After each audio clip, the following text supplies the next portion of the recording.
its buoyancy. And when that happens, if there is a catastrophic failure of the dam, then the buoyancy of everything is going to be higher than the buoyancy of the homes, which would make your homes and cars, I guess, float like ice cubes. How much of an area are we talking that would be affected? I wish I knew that full answer, but I can tell you that the homes that we're monitoring are probably about 25 to 30 homes. So I would say that stretch goes from at least Fireside. It can go under 550 into the other side of Chisholm Crossing as well. No evacuation as of right now. What would prompt an evacuation? So we have a water and soil conservationist that's going to be out here at 9:30. We have a pump that's fixing to get engaged from Ellis County. We've asked for another pump from Box Springs, so Dallas County. Our goal is if we can get enough relief on the water to pull it out, then we can get to the valve. When we can get to that valve, we can start draining. The problem is even once we get to that, there's still so much water, the pumps will have to stay because we'll have to keep pumping water because the valve's only going to go to where it hits. So once we get past that, it stops. So it's very crucial that we stay on it. This is going to be probably a very multi-hour day. A respite from the rain last night. How lucky was that we didn't get overnight rain? I'll say this, had we gotten the overnight rain, we had Rockwall County Sheriff's on deck, Rockwall County Office of Emergency Management, and the McLendon Chisholm Fire Department here. We had enough crew that we had a game plan we were going to start knocking over. Had that rain hit, we would have evacuated everyone to City Hall, got a count, and then started putting people in hotels. Even with the pumps here right now, how closely are you having to watch the forecast for the rest of the day? We're still concerned because we're only going to be able to pump out a certain amount of gallons per minute. Depending on what that rain does, and you got to remember all that water feeds into different areas that's going to come to this area. So as it's draining into those areas, I mean, how much can it keep up? That I don't know. I don't know if anyone can forecast that answer, but if it does hit like it's been hitting, then it would be, I would call it a dangerous level. Anyone else? Anything we didn't? Sorry, I know this evacuation order hasn't been issued just yet, but for those residents who are coming up with a game plan, what are you asking them to have them prepared? So what we've done on Fireside Drive and Parade Point is what we've done is we've knocked on all those doors and we've just advised them, hey, we have a pump truck coming. Here's what the game plan is. We're advising them to go ahead and leave. We're not forcing them to leave right now. We will know better at 9:30 once our soil and water conservationist gets here to give us a little bit better advice from the state. And at that point, if we feel we need to go ahead and evacuate at least the immediate area, which would be, like I said, Fireside and Parade Point, then we will issue that evacuation order. What if they're not called? Is there a alert? Yes, so Rockwall County Office of Emergency Management will send out an alert through there, and then we'll update as much social media. I'll probably reach out to this HOA and have them even post an alert. The beautiful thing about this community right here in Chisholm Crossing is they pretty much know each other, so we can get them on the phone. We can at least let them know what's going on, and I think the prep alert last night that we issued should have at least given them enough caution to be in that ready phase. And you mentioned that you are expecting to be out here, are you thinking all day? You said long hours for today. I'm expecting a full day out here. I wouldn't be surprised if we're out here until the night. We see the pumps have arrived. Walk us through, what are these pumps going to be doing that helps you guys do what you need to do? Okay, so what they're going to do is they're going to drop a pump in, and when they drop that pump in, we're going to run another 100 foot of line that's going to go into that drain area, okay? So what that's going to do is bring us down. You may not be able to see if there's a pole that's coming out of the ground. That's where the valve is located. So we need to at least get it low enough where we can get to the valve. Once we get to the valve, that will allow us to get more relief. The part we won't know is there any blockage? Because last night, I can tell you the water was coming out of there strong. I would compare it to a dribble today.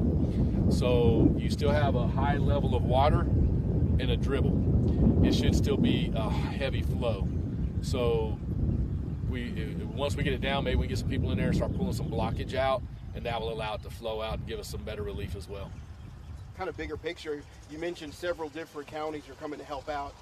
What does it mean for you as the mayor here to have so many hands-on in North Texas coming to help you guys out when you need it? You know, honestly, that's just North Texas. I've been a part of Toys for Tots, and I see communities come together.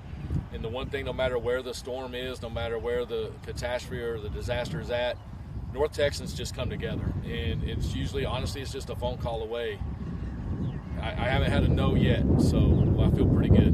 You're 3 weeks into the job. I think you mentioned that before. Have you ever had anything like this before? I mean, I know there was a conversation about 10 years ago. There was a beaver issue with the dam, So 10 years ago they did have a beaver issue, and the state came in and helped eradicate that.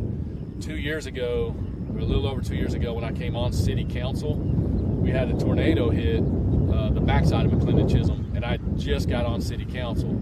So that was a little trial by fire, and now you become the mayor, you get another trial by fire. So, unfortunately, again, it comes down to the good community. Citizens have reached out, citizens have helped me get the word out to people. The fire department, Rockwall County Office of Emergency Management, Rockwall County Sheriffs. I always say there's no me thing in this. It is always a we thing, and if it wasn't for that, we wouldn't be able to shoulder burdens like this. And you mentioned that right behind us right here, this was all a yard yesterday. Yes, ma'am. So where you see the wrought iron fence going up to about probably the pool fence line, that was yard, and now it's water or oceanfront property, as we're saying. And last night when we were out here at midnight checking the first round, we had thought about maybe trying to figure out a way to give some relief there, and we felt that wasn't a good option, and that was dry. So the water's trying to find a home, and the ground is so compacted and dense with the mud and sludge, it's just building up and trying to find a way out. Thank you. We appreciate you making the time for us. Oh, no problem. I don't know who's all who. Will they be giving an update after they figure out? Yeah, I'll give another update after the water conservationist is done.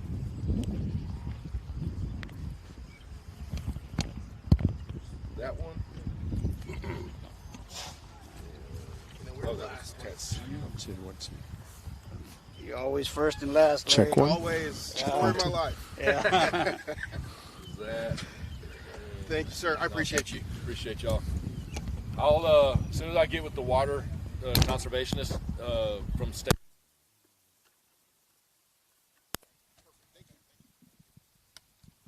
Okay, that was Brian McNeil, the new mayor of McLendon Chisholm, who just basically gave an update to the press corps who's out here covering this story. Obviously, this is something that our community has really not seen before in a long time. Actually, we've never seen it. So we're going to be sticking around and watching. We'll just keep you live. I put up some drone images, or I've got some drone footage that I'll put up later. And so just hang with, and if you have questions, get online and let me know, and we'll answer those as they come in. So as we're waiting for the engineers to give us an update, we'll be right back with you. Okay, so where we are is in Chisholm Crossing neighborhood, and if you're familiar with Chisholm Crossing neighborhood, there's actually two phases to it. I believe this is phase one of Chisholm Crossing, and they have a little man-made retention pond, basically, is what this is. It's because whenever developments like this come in, they have to put the water somewhere, right? So that's what this is, and there is an overflow valve box over there with grates, and it is about 5 foot by 5 foot, and it is a big, basically, hole with grates over it that basically allows the water, once it gets to a certain height, to go into that, and then it spills out on the other side over this into Brushy Creek. And so that's basically the spillway of Brushy Creek. So what they're seeing is, and when I put my drone over it, I could see some blockage on that grate, but we can only see from the drone, we can only see just a portion of it. It looks like most of it is draining out, and when I took drone images of the water coming out, it was coming out pretty good, at a pretty good pace. So it may or may not be as big an issue to drain, but what they're essentially trying to do is get it to a point where they can, I'm guessing, hook in and drain even more of this water. Right now, it's overcast skies, and I mean, it looks like rain is imminent right now. So it could start raining again. We're expecting bigger rains. Storms tonight or this afternoon. So this situation, they're trying to get ahead of it while they still can, and they still haven't really assessed how best to do that. Now, what's interesting is there was a truck which is behind the camera that is sitting and waiting, and it looks like it's got a pump on it, and that truck is supposed to pump water over the ravine and into Brushy Creek so that it adds more capacity to the drain, if you will. And once that's over, once that's gone out, what they're hoping is that the water level will drop low enough that they can start to make some repairs and start to protect the homes and the dam so that it doesn't break. What you'll see is essentially there's really one home that is right in front of this dam wall, if you will, and it is on the other side of the reservoir of the Brushy Creek, and so what you're essentially going to see is if it's breaking and where the dam is being compromised is really right in front of that house. That house is probably going to be the one house that will sustain the most damage should this dam break. And so ultimately, while they're calling for they may call for an evacuation should this break. When I looked over and when I assessed what I could see, it did not look as though that there was, a massive number of homes. For instance, in the evacuation order or the proposed evacuation order that Rockwall County Office of Emergency Management is proposing, they're proposing evacuating homes on the other side on the second phase of Chisholm Crossing. Maybe third phase. I'm not sure what it is, but whatever that phase across 205 is, or 550, I should say, whatever phase that is across from 550 from the Chisholm Crossing phase 1, they're talking about evacuating that along the Brushy Creek river or Brushy Creek reservoir, and so. I suspect that it will not be as catastrophic as some are suggesting, but I also suspect that it is better to be safe than sorry, which is exactly what Mayor McNeil, our new mayor, is planning to do. One thing that, off the top of my head, that I thought was great is that we have a mayor who is pretty much looking at this job as a real job. Our former mayor was a police officer with Sunnyvale, and if this happened under his watch, his first priority would have been to his police department, not necessarily to the citizens of McLendon Chisholm. I'm speculating here, but that's what I sense, especially since he missed so many city council meetings. Brian McNeil, however, is a very hands-on kind of mayor. He wants to get his hands dirty. He wants to see what's happening. And as you heard from the press conference that we just had, he's very focused on how the community is kind of coming around the citizens of McLendon Chisholm and the city of McLendon Chisholm and helping to fix this thing. Now, Mayor McNeil and the fire chief and the Office of Emergency Management have gone down to look at the damage first, in person, and so they're down there, I think, along with some of the people from the state of Texas. State of Texas is here helping out, trying to provide some backup for this as well, which is very helpful. So. So that's kind of the update. If you've got any questions, just put them just put them into the YouTube comment, and I'm going to run and grab my computer so I can read your comments. So I'll be back in just a little bit. So Chisholm Crossing is a neighborhood that is basically homes that are on 1.5 acres. This is the standard. This is what the City of Mclendon Chisholm was established kind of as a home with big lots kind of city. Now, of course, the city has basically abandoned that. Not, of course, Mayor McNeil. Mayor McNeil is one of those who is trying to uphold our large lot standard, but of course there are others who basically just love the idea of having a big city, and so that's why we're starting to see so much massive growth in these little homes coming in to our area, into the McLendon Chisholm area.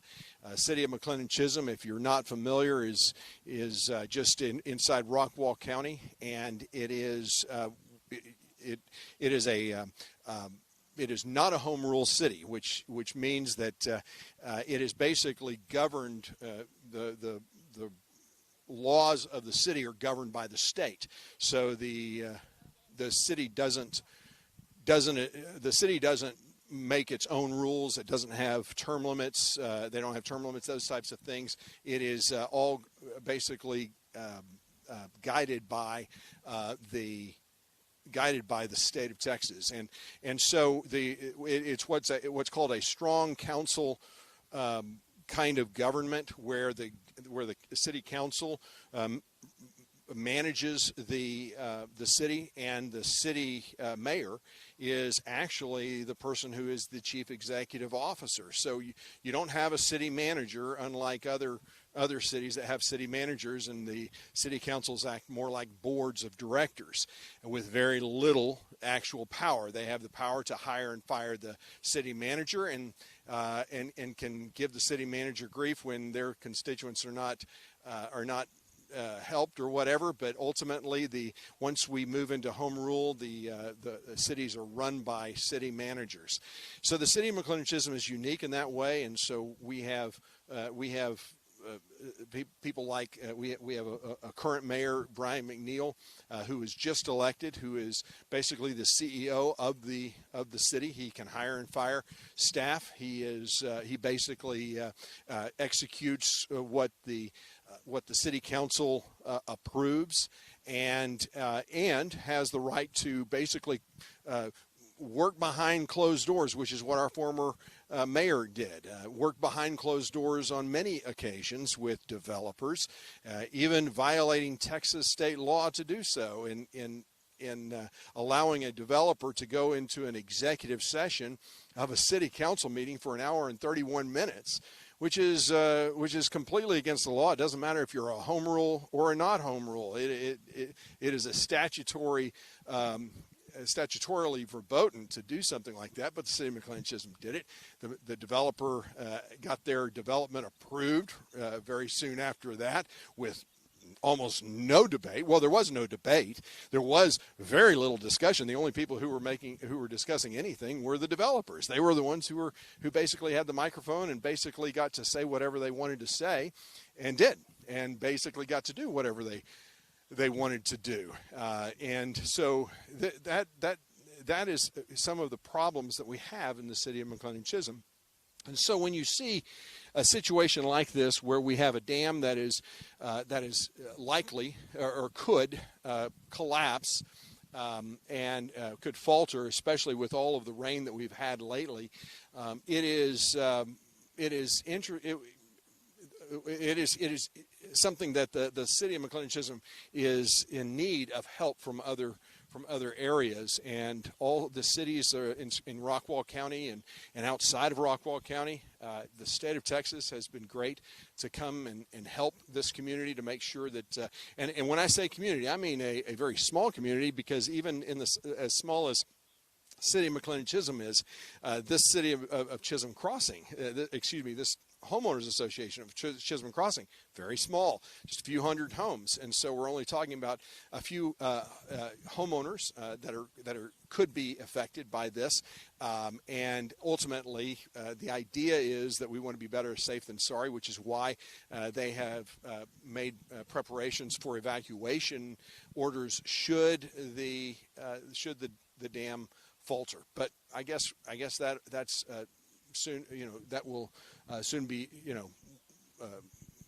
yet to be told whether or not anything is going to move forward from that. So ultimately, we are, and here comes the mayor right now, and so hopefully, are you going to do a presser? Can you? All right. Okay. So this is the newly minted mayor, Brian McNeil. Mayor, what do you got? Okay. So what we've come up with now is the dam did what it's supposed to do. So on this side where the water side is, it is holding strong. It's the other side that it did start having some collapsing. So yes, there is damage. The dam is damaged, and it is going to need to be fixed. So we're going to now have to do assessments on that. Where it's at now, we're about 4 foot above where we should be, but we're still at a way where it can be managed. So we are going to look to siphon some water out to still give it some relief. Once we get that relief done, then we can start figuring out how we want to come in later and do repairs and go down that road. Okay. Mayor, who owns this? It looks more like a retention pond than a lake or anything like that, but who owns this? So it is a retention pond, and it is owned by the HOA. So it is owned here, but what happens is where all the water is coming into in different locations all the way back down, those channel it in, and it all comes here. And so what we're going to do is submit the paperwork to hopefully get the correct funding to help get this fixed in the right way. Funding from the state? It's either going to be state or federal. Obviously, we're not. This will allow us to exceed the thresholds to get different aids. So, what are the thresholds? I mean, when it comes to a municipal, I mean, this is privately owned, right? It is, but it affects the whole community. Right. So, being that it is privately owned, but it still affects, and this is what I was saying, since it does feed water from different areas, because of that allows us to look at federal funding and state funding. And I believe the threshold that I heard, don't quote me on it, is about $500,000, and I think we're definitely there. Yeah, you're definitely there. So is this something that you talk with the state? Do you talk to the governor? How do you move forward from here? That's going to be a learning experience for me. The person that was here is from the state, so he gave us some of the guidance that we need. But once now that we have that guidance, we'll move forward. I'm going to head back to City Hall, and I'll get with Rockwall County Office of Emergency Management and Rockwall Sheriffs and the fire department and figure out which way we need to go. Well, the state had some trucks here for pumping and stuff like that. Is that not going to happen now? No, we're not going to need that now because the dam in itself is doing what it's supposed to do on the water side as well as the collapsing side. So as long as it keeps doing what it's supposed to do, we're going to keep monitoring it. We will do some siphoning to help give it some relief, but overall it is functioning how it should function, even though there is damage, and we still need to get the damage fixed. Awesome. Mayor, I know you haven't had much sleep at all. Thanks for stopping by. All right, thank you. Have a good one. Yes, sir. All right, so that's Mayor Brian McNeil. Doing what he does. He's a hands-on mayor. That's what his kind of modus operandi is. I mean, he's a former Marine, and he has that kind of mindset to get busy, get dirty, and get involved in things. And he is the CEO of the city, after all. So having the mayor on site and kind of coordinating all of the effort that you're seeing here is such a great thing, and I think the citizens of McLendon Chisholm certainly appreciate that. Well, since that's it, and ultimately I think that this story has a good ending, we'll continue to monitor it, and I'll be talking about it on the show from time to time just to update you, and hopefully we'll have Mayor McNeil on the show soon as well. So I appreciate you being with me. I hope you have a blessed day, and we will see you next time. So until then, Dr. Bob Steinhagen, we'll see you later. Blessings.